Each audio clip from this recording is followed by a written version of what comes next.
नमस्कार सर्वांना, श्री स्वामी समर्थ. मी स्वाती आपलं स्वामीचरण या यूट्यूब चॅनलमध्ये अगदी मनापासून स्वागत करते. 21 मे या दिवशी आहे गुरुपुष्यामृत योग.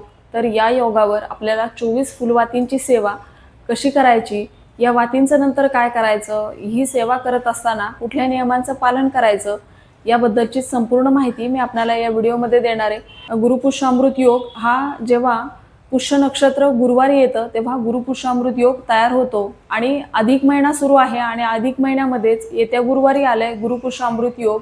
तर हा दिवस अत्यंत महत्त्वाचा मानला जातो. या दिवशी विष्णू आणि माता लक्ष्मी यांच्या एकत्रित सेवेचा प्रभावी दिवस आहे.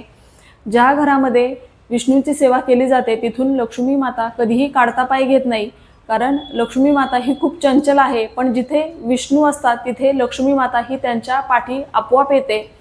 तर आपल्याला या दिवशी अत्यंत प्रभावी सेवा ती म्हणजे 24 फुलवातींची सेवा आपल्याला या दिवशी करायची आहे. या गुरुवारी गुरुपुष्यामृत योग हा अगदी सकाळी पहाटेपासून मध्यरात्रीपर्यंत आहे, त्यामुळे आपण ही सेवा दिवसभरामध्ये कधीही करू शकतो.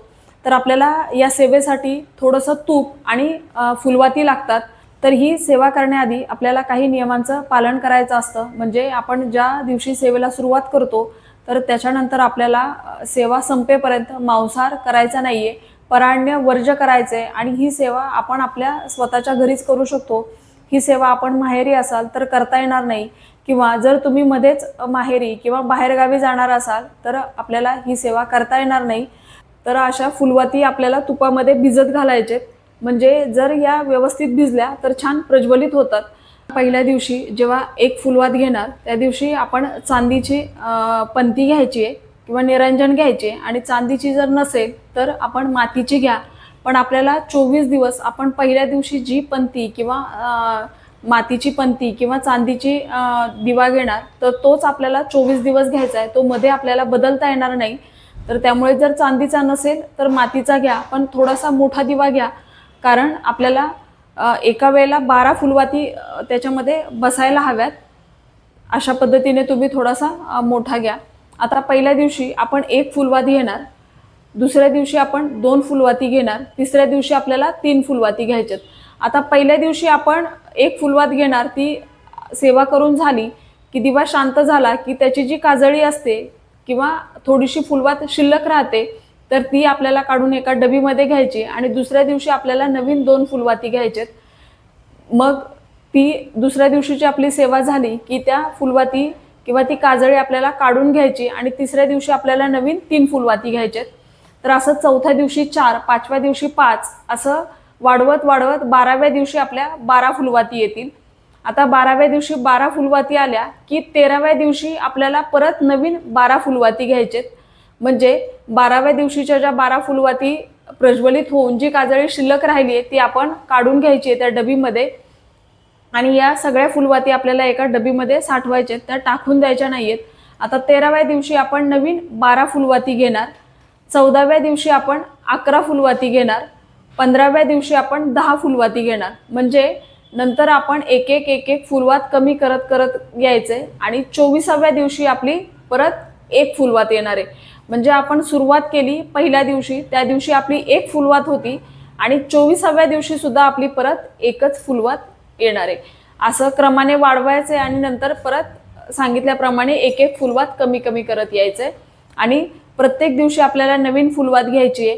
आणि जेव्हा आपण फुलवाती लावणार तर तेव्हा पुरेसं तूप त्याच्यामध्ये घालायचं आहे. म्हणजे पहिल्या दिवशी आपल्याला अंदाज येईल, एक 15-20 मिनिट लागतात या सेवेला.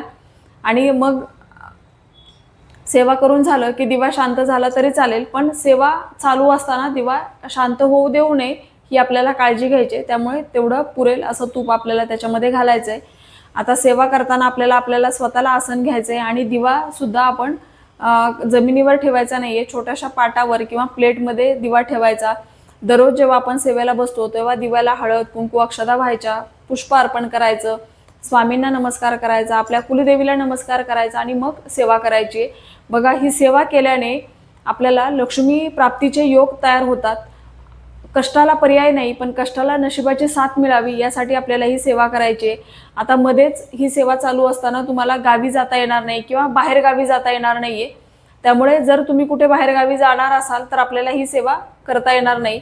आणि येणाऱ्या गुरुपुष्य अमृत योगावर जर तुम्हाला मासिक धर्म असेल तर घरातील इतर व्यक्तींकडून ही सेवा सुरू करा आणि तुमचा मासिक धर्म संपल्यावर तुम्ही सेवा पुढे चालू करू शकता। आणि जर सुतक असेल तर आपल्याला ही सेवा करता येणार नाही। हा गुरुपुष्य अमृत योग असतो त्याच दिवशी आपल्याला या सेवेला सुरुवात करता येते, त्याच्यामुळे जर गुरुवारी तुम्ही सुरुवात केली नाही तर तुम्हाला पुढच्या गुरुपुष्य अमृत योगला ही सेवा करता येईल।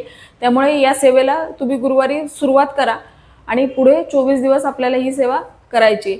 आता मध्येच आपल्याला मांसाहार करायचा नाहीये, व्हिडिओत सांगितलेल्या नियमांचं आपल्याला पालन करायचं आहे। आता 24व्या दिवशी किंवा त्याच्या नंतरच्या दिवशी आपण ज्या पण डबीमध्ये फुलवाती काढल्या होत्या तर त्या सर्व फुलवाती आपल्याला त्या पंथीमध्ये घ्यायचेत। म्हणजे ज्या अर्धवट जळालेल्या किंवा काजळी होती त्या संपूर्ण आपल्याला एकत्र घ्यायचेत आणि त्या फुलवाती आपल्याला थोडासा कापूर टाकून प्रज्वलित करायचेत आणि मग त्या पूर्ण प्रज्वलित झाल्या की मग त्याची जी काजळी उरेल ती आपण तुळस सोडून कुठल्याही झाडामध्ये आपल्याला ती टाकून द्यायची अशा पद्धतीने।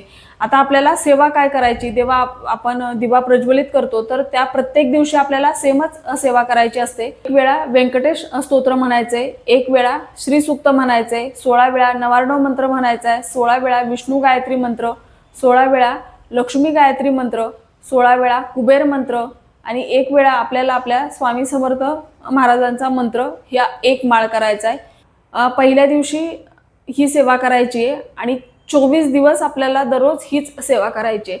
म्हणजे दररोज आपल्याला याच सेवा करायच्या आहेत। आणि बघा, तुम्ही जरी नवीन असाल, नव्याने सुरुवात करणार असाल तरी हळूहळू या सेवा म्हणून किंवा वाचन करून आपल्याला त्या लक्षात येतात आणि मग आपल्याला कमी कमी वेळ लागतो, तर फार काही वेळ या सेवेसाठी लागत नाही।